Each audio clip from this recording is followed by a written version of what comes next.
இப்போ ஹோகா ஹோ ஜாயேகா இந்த ரெண்டு வார்த்தைக்கு என்ன வித்தியாசம் அப்படின்னு பாத்தீங்கன்னா, ஹோகா அப்படின்றது ஹோ ஜாயேகா ரெண்டுமே வந்து இருக்கும் ஆகிடும் அப்படின்னு எதிர்காலத்தை குறிக்கக்கூடிய வார்த்தைகள் தான்.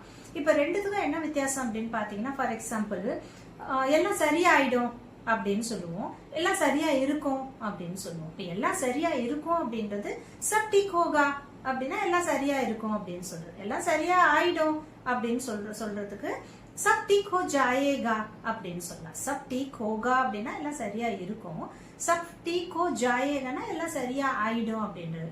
இன்னொரு எக்ஸாம்பிள் பாருங்களேன், வேலை ஈஸியா இருக்கும், வேலை ஈஸியா ஆயிடும், வேலை ஈஸியா தான் இருக்கும் அப்படின்னு சொல்லுவோம். அப்படி இல்லைன்னா வேலை ஈஸியா ஆயிடும் அப்படின்னு சொல்லுவோம். ரெண்டுமே வந்து எதிர்காலத்தை குறிக்கிறது தானே.